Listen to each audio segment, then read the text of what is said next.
ഇതിൽ. പക്ഷെ ഇതിങ്ങനെ സ്വാധീനിക്കുന്നതിലും ഉപരിയായിട്ട് ഇതിലേക്ക് ഒരു അനുഭവത്തിലേക്ക് എത്തിയതായിട്ട് ആരെങ്കിലും ഉണ്ടോ, മറ്റുള്ളവരെത്തുന്നതെന്നാന്നുള്ളത് നമുക്ക് തെളിവുമില്ല.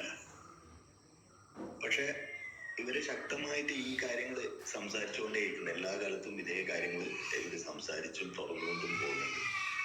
അപ്പോ സയൻസിന്റെ ഘട്ടവും മറ്റ് സമൂഹം എന്ന് പറയുന്നത് എപ്പോഴും മറ്റൊരു ദിശയിൽ. കാരണം എന്ന് വെച്ച് കഴിഞ്ഞാൽ അത് ഒരു മനസ്സിന്റെ ഒരു പ്രത്യേകതയാണ്, അല്ലെങ്കിൽ മനസ്സിന്റെ ഒരു ചിന്ത മാത്രമാണെന്നുള്ള രീതിയിൽ, അല്ലെങ്കിൽ മനസ്സിന്റെ ഒരു എന്തെങ്കിലും ഒരു തരത്തിലെ കൽപ്പന എന്നുള്ള രീതിയിലാണ് അവരതിനെ കണക്കാക്കുന്നത്.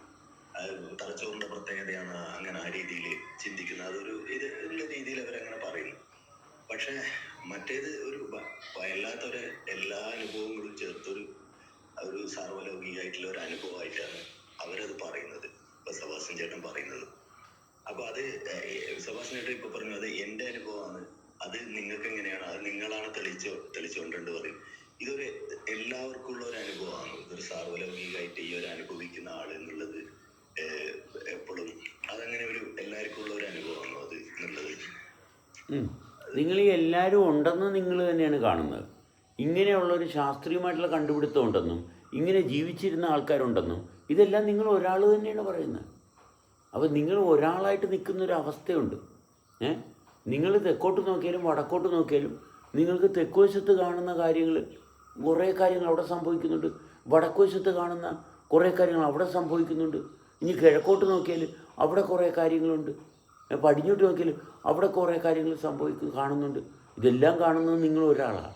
എന്നിട്ട് ഇതെല്ലാം തമ്മിൽ എന്തെങ്കിലും ബന്ധമുണ്ടാകുമെന്ന് നിങ്ങൾ തന്നെ ചോദിക്കുന്നു. നിങ്ങൾ തന്നെ ചോദിക്കുന്നു ഇതെല്ലാം തമ്മിൽ വല്ല ബന്ധമുണ്ടാകും.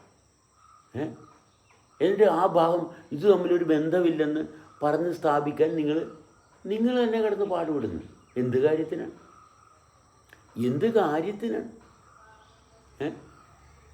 ഒരു കാലഘട്ടത്തിൽ ആത്മീയമായിട്ടെല്ലാം അങ്ങനെ ജീവിച്ചിരുന്ന കുറേ ആൾക്കാരുണ്ടെന്ന് നിങ്ങൾ കണ്ട്. ഇപ്പോഴത്തെ സയൻസ് ഇങ്ങനെയെന്നുള്ള ഇതെല്ലാം നിങ്ങൾ ഒരാളാണ് കണ്ടത്. എന്നിട്ട് അങ്ങനെ ഒരാളവിടെ കാണുന്നുണ്ട്. അങ്ങനെ ഒരാളെ നിങ്ങൾ വകവെക്കാൻ തയ്യാറല്ലെങ്കിൽ, ഇത് നിങ്ങളാണ് ഇതെല്ലാം കാണുന്നതെന്നുള്ള ബോധ്യം നിങ്ങൾക്കില്ലെങ്കിൽ ആരെന്ത് ചെയ്യാൻ പറ്റും?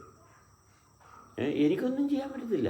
കാരണം ഞാൻ ചെയ്തുകൊണ്ടിരിക്കുന്ന കാര്യങ്ങളിൽ എനിക്ക് വളരെ പരിപൂർണമായിട്ടുള്ള സംതൃപ്തിയുണ്ട്.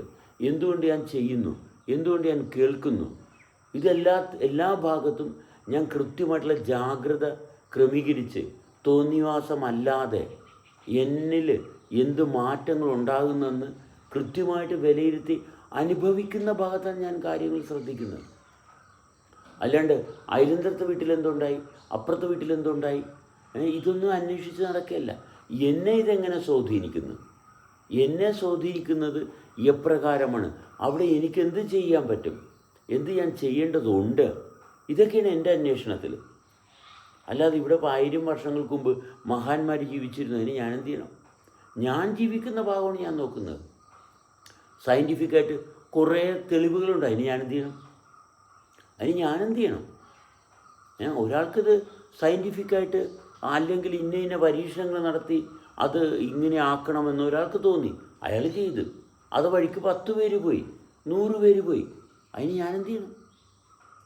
വേറെ ചിലവർ അമ്പലത്തിൽ പോയി പൂജ നടത്തുന്നു, വേറെ ചില ആൾക്കാർ പള്ളിയിൽ പോയി പൂജ നടത്തുന്നു. ഒക്കെ ഓരോരുത്തരുടെ താല്പര്യമാണ്. അപ്പോൾ ഞാൻ എന്ത് ചെയ്യണം എന്നുള്ളൊരു ഭാഗം പരിശോധിക്കാൻ എൻ്റെ താല്പര്യം എനിക്ക് അവസരങ്ങൾ ഉണ്ടാക്കി തരുന്നു. എൻ്റെ ജീവിതം അങ്ങനെ മുന്നോട്ട് പോകുന്നു. അപ്പോൾ മറ്റുള്ളവർ ചെയ്യുന്നത് നോക്കിയിട്ടല്ല, ഞാൻ എന്ത് ചെയ്യുന്നുള്ള ഭാഗം നോക്കുന്നു. മറ്റുള്ളവർ ചെയ്യുന്നത് അത് അവർക്ക് ആവശ്യമുണ്ടായിട്ടില്ല. ഞാൻ എന്തുകൊണ്ടൊരു കാര്യം ചെയ്യുന്നു, അത് എൻ്റെ ആവശ്യത്തിന് ഞാൻ ചെയ്യുന്നു. എൻ്റെ നല്ല ഭാഗം അനുഭവിച്ചു കൊണ്ടുപോകാൻ, എനിക്ക് നല്ല അനുഭവം കിട്ടാൻ ഞാൻ പ്രവർത്തിക്കുന്നു. ആ പ്രവർത്തനത്തിൽ എനിക്ക് ആശ്വാസമുണ്ട്. അത് മനസ്സിലാക്കുന്നു. ആ ഭാഗം എങ്ങനെ നന്നായിട്ട് പ്രവർത്തിക്കുന്നു എന്നുള്ള ഭാഗം മനസ്സിലാക്കുമ്പോൾ അതും എനിക്ക് ആശ്വാസമാണ്.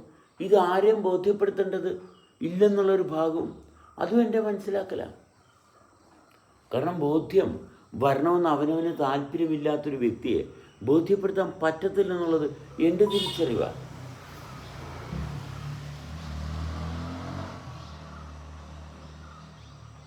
ഈ ലൈവ് കൊണ്ട് ഉദ്ദേശിക്കുന്നത് എന്താ?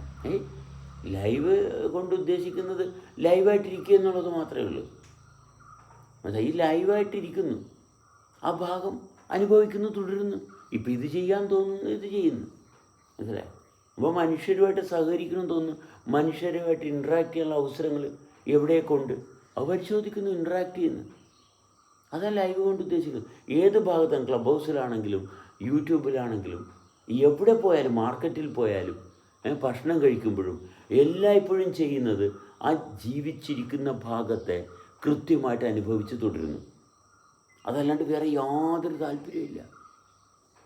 എന്തൊക്കെ ചെയ്താലും നന്നായിട്ട് ജീവിക്കുന്ന ഭാഗം ഏതൊക്കെ രീതിയിലാണെങ്കിലും, അത് ഫുട്ബോൾ കളിക്കുമ്പോഴാണെങ്കിലും ക്രിക്കറ്റ് കളിക്കുമ്പോഴാണെങ്കിലും സംസാരിക്കുമ്പോഴാണെങ്കിലും, ഇനി അഭിനയിക്കാൻ വിളിച്ചാൽ അഭിനയിക്കാൻ പോകുമ്പോഴും നമ്മളിങ്ങനെ തന്നെ ആയിരിക്കും. ആ അഭിനയം ഓക്കെ, എനിക്ക് അഭിനയിക്കാൻ പറ്റുന്നുണ്ടെങ്കിൽ ആ അഭിനയത്തിലും എൻ്റെ താല്പര്യം എന്താ, ഞാൻ നന്നായിട്ട് ജീവിക്കുന്ന ഭാഗം തെളിച്ചു കൊണ്ടുപോകാൻ പറ്റുന്നുണ്ടോ, അതാണ് നോക്കുന്നത്. അതേ ഉള്ളു താല്പര്യം. ഭക്ഷണം കഴിക്കുമ്പോഴും എനിക്കത് നന്നായിട്ട് ചെയ്യാൻ പറ്റുന്നുണ്ടോ. അപ്പോൾ താല്പര്യത്തിൽ തുടരാൻ പറ്റുന്നത് എന്തുകൊണ്ടാണ്? ആ താല്പര്യം അവിടെ ജനിക്കാനുള്ള കാരണം എന്താണ്? അതൊരു കാരണമായിട്ടുള്ള വ്യവസ്ഥയുമായിട്ട് പൊരുത്തപ്പെട്ട് ചെയ്യുന്നത് കൊണ്ടാണ്. വേണ്ടത് ഇത്രയേ ഉള്ളൂ, ആഹാ നന്നായിട്ട് ജീവിക്കണം, ഇത്രയേ ഉള്ളൂ. നമ്മുടെ ആഗ്രഹം ഇത്രയേ ഉള്ളൂ. അത് സംഭവിക്കുന്നിടത്തോളം കാലം തുടരുന്നുണ്ട്. എന്തുകൊണ്ട് ഇങ്ങനെ സംഭവിക്കുന്നു അതവിടെ പരിശോധിക്കുമ്പോൾ കാണാം. എന്തുകൊണ്ട് എനിക്ക് ഇങ്ങനെയൊക്കെ കാണാനും കേൾക്കാനും പറ്റുന്നു, അത് ഏത് പ്രവൃത്തി നന്നായിട്ട് നടന്നിട്ടാണ്. Sunil Kumar Palakkal, Pulikkal, good morning.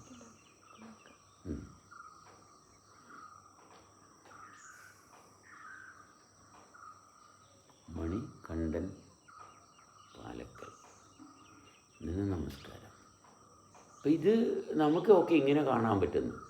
അതുകൊണ്ട് എനിക്കെന്ത് അനുഭവമുണ്ട്, ഇങ്ങനെ കേൾക്കാൻ പറ്റുന്നു, അതുകൊണ്ട് എനിക്കെന്ത് അനുഭവമുണ്ട്. ആരെന്ത് പറഞ്ഞെന്നുള്ളതല്ല, അങ്ങനെ കേൾക്കുമ്പോൾ എന്നിലെന്ത് മാറ്റം ഉണ്ടാകുന്നു. അഭിലാഷിൻ്റെതായിട്ടുള്ള രീതിയിലുള്ള കാഴ്ചകളെല്ലാം പറഞ്ഞു, അതിനകത്തൊന്നും ഞാനിടപെടുന്നില്ല.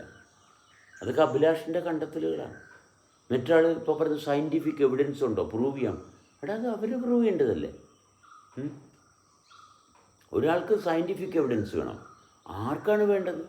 അവരാണ് അതിൻ്റെ സയൻസിൻ്റെ ഭാഗത്ത് ഇത് ശരിയാണോ തെറ്റാണെന്ന് അവർ പരിശോധിച്ച് നോക്കണം. നമുക്കാരെയും സയൻറ്റിഫിക്കായിട്ട് പ്രൂവ് ചെയ്യണമെന്നോ ഇത് തെളിയിച്ചു കൊടുക്കണമെന്നോ ഇത് ശരിയാണെന്നോ ഒന്നുമില്ല. മറ്റൊരാളെ ഒരു കാരണവശാലും ഇത് ബോധ്യപ്പെടുത്തണമെന്നൊരു ഭാഗമില്ല. ഇവിടെ ആർക്കാണ് ഈ ഭാഗമായിട്ട് പൊരുത്തപ്പെട്ടിരുന്ന് സംസാരിക്കാൻ സാധിക്കുന്നത്, അവരുമായിട്ട് സംസാരിക്കാൻ നമ്മളെ കൊണ്ട് സാധിക്കുന്നു. സംസാരിക്കാൻ സാധിക്കുന്നവരുമായിട്ട് സംസാരിക്കുന്നു, പറ്റാത്തവരുമായിട്ട് നമ്മൾ കൈകൂപ്പി പറ്റുന്നില്ല സുഹൃത്തെ, നിങ്ങളുടെ ഭാഷ എനിക്ക് മനസ്സിലാകുന്നവരോട് സഹകരിക്കുന്നു. പ്രസന്റിൽ ജീവിക്കുക എന്നതിനെ കുറിച്ച് പറയാമോ? പ്രസൻറ്റിലാണല്ലോ ജീവിച്ചുകൊണ്ടിരിക്കുന്നത്. പ്രസൻ്റ് എന്ന് പറയുന്നത് എന്താണ്? പ്രസൻ്റ് എന്ന് പറയുന്നത് നമ്മൾ കൈകാര്യം ചെയ്യേണ്ട കാര്യങ്ങളാണ്. അതാണ് പ്രസൻറ്റ്. രൂപം കൊണ്ട് വന്നത് കൈകാര്യം ചെയ്യുന്നതാണ് പ്രസൻറ്റ്. ഈ രൂപം കൊള്ളാനുള്ള കാരണം എന്താണ്? അവിടെയാണ് പ്രസൻസ് എന്ന് പറയുന്നത്. പ്രസൻ്റ് എന്ന് പറയുന്നത് സൃഷ്ടിച്ചു കഴിഞ്ഞ് പ്രവർത്തിച്ചുകൊണ്ടിരിക്കുന്നതാണ്. അതാണ് പ്രസൻറ്റ്. വരുന്നു, പോകുന്നു, ചെയ്യുന്നു, എടുക്കുന്നു, ഇതെല്ലാം പ്രസൻ്റാണ്. മനസ്സിലായി? ഇനി അതിൻ്റെ പ്രസൻറ്റിൻ്റെ പ്രസൻസ് എവിടെയാണ്, അതെവിടെയാണ് ആരംഭിച്ചത്, അത് സൂക്ഷ്മമായിട്ട് പരിശോധിച്ചാലേ കാണത്തുള്ളൂ. അത് അതീവ ജാഗ്രത നിലനിർത്തി, അതായത് ഈ ആക്റ്റീവായിട്ട് നിൽക്കുന്ന ശരീരത്തെ കൃത്യമായിട്ട് ശ്രദ്ധിച്ചാൽ, ആക്റ്റീവ് എവിടെ നിന്നാണ് ഇതിൻ്റെ ആക്ടിവിറ്റി സ്റ്റാർട്ട് ചെയ്തത്, അതാണ് പ്രസൻസ് ഓഫ് മൈൻഡ്. പ്രസൻറ്റും പ്രസൻസ് ഓഫ് മൈൻഡ്. എന്ന് വെച്ചാൽ എവിടെ നിന്നാണ് ഇതെല്ലാം ആരംഭിക്കുന്നത്, അതാണ് പ്രസൻസ് ഓഫ് മൈൻഡ്. അപ്പോൾ പ്രസൻറ്റ് എന്ന് പറയുമ്പോൾ ഞാൻ ആക്റ്റീവാണ്. എന്നുവെച്ചാൽ ഞാൻ ഈ കർമ്മമണ്ഡലത്തിൽ മറ്റുള്ളവരുമായിട്ട് ഇൻട്രാക്ട് ചെയ്യുന്നു, അതാണ് പ്രസൻറ്റ്. ഈ പ്രസൻറ്റിൽ മനോഹരമായിട്ട് ഇൻട്രാക്ട് ചെയ്യണമെന്നുണ്ടെങ്കിൽ പ്രസൻസ് ഓഫ് മൈൻഡ് വേണം.